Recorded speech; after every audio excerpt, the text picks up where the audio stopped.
Amoeba में पोषण। आज बताएंगे अमीबा में पोषण। तो पोषण का सिंपल मीनिंग होता है भोजन ऑब्टेन, यानी भोजन को प्राप्त करना। सबसे पहले जानेंगे कि अमीबा एक प्राणी समपोषी जीव है। प्राणी समपोषी जीव। प्राणी समपोषी का मतलब ऐसे जीव जो भोजन को पूर्ण अंतर्ग्रहण कर ले और भोजन का पाचन शरीर के अंदर हो, उसको प्राणी समपोषी जीव कहते हैं। जैसे मनुष्य, बिल्ली, कुत्ता, अमीबा। चलिए, उसके बाद आता है इसके खोजकर्ता का नाम। अमीबा का खोजकर्ता कौन है? तो वह है रोजेनहॉफ। रोजेनहॉफ ने सबसे पहले इसको खोजा था कब? 1755 में। ठीक। इसके बाद आता है इसका भोजन। भोजन में क्या क्या खाता है? शैवाल को, छोटे छोटे डायटम को और छोटे छोटे कण को। इसके बाद आता है इसका आकार।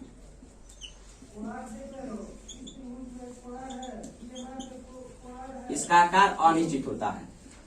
उसके बाद आता है इसका प्रचलन अंग, तो वह होता है कुटपाद। समझिए, प्राणी समपोषी जीव है। दूसरा, इसका खोजकर्ता रोजेनहॉफ है। अब भोजन छोटे छोटे पानी में रहता है तो सवाल खाएगा, डायटम खाएगा, या पानी में रहने से छोटे छोटे कणों को खाता है। फिर आता है इसका आकार। इसका आकार अनिश्चित होता है क्योंकि इसमें कुटपाद बनते रहता है और बिगड़ते रहता है। कुटपाद के बनने और बिगड़ने के कारण इसका आकार अनिश्चित होता है। फिर आता है इसका प्रचलन अंग। उछलता है किसके द्वारा? कुटपाद के द्वारा। यह फाल्स इसका फाल्स फुट है। फुट का मतलब होता है पैर। चलिए, अब पढ़ेंगे अमीबा में पोषण। तो अमीबा में पोषण 4 स्टेप में होता है। इंजेशन यानी अंतर्ग्रहण, डाइजेशन यानी पाचन, अब्जॉर्प्शन यानी अवशोषण, एसिमिलेशन मतलब बहिष्करण।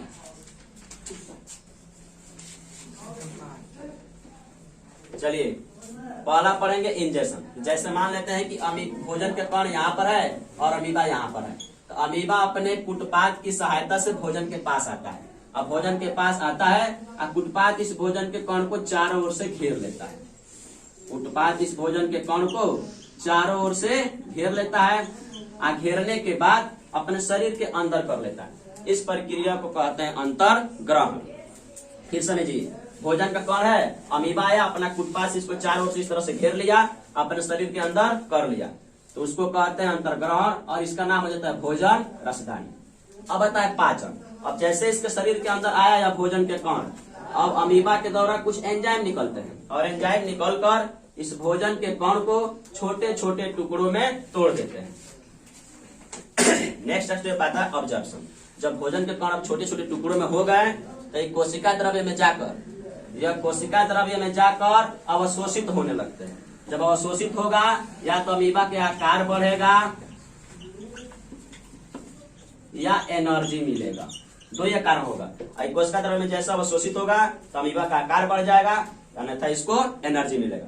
चौथा होता है कि जब यह जो नहीं पचता है, जब नहीं पचता है तो इस कोशिका अमीबा के किसी अंग से बाहर निकल जाता है, जो अपचा भोजन होता है। इस प्रक्रिया को कहते हैं एसिमिलेशन।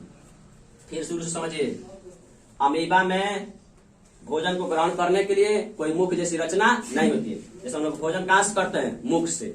इसमें मुख जैसी कोई रचना नहीं होती है। यह भोजन के कण को कुटपाद की सहायता से घेरता है और घेरने के बाद शरीर के अंदर ले लेता है। इस क्रिया को कहते हैं अंतर्ग्रहण। जैसे भोजन को कण को ले लिया तो अमीबा द्वारा क्या होता है? एंजाइम रिलीज होता है और इस एंजाइम के द्वारा छोटे छोटे टुकड़ों में भोजन के कण टूट जाते हैं। उसके बाद ये कोशिका द्रव्य में अवशोषित हो जाते हैं। जैसे कोशिका द्रव्य में अवशोषित होंगे तो अमीबा का आकार बढ़ जाएगा या उसको चलने के लिए ऊर्जा मिल जाएगा।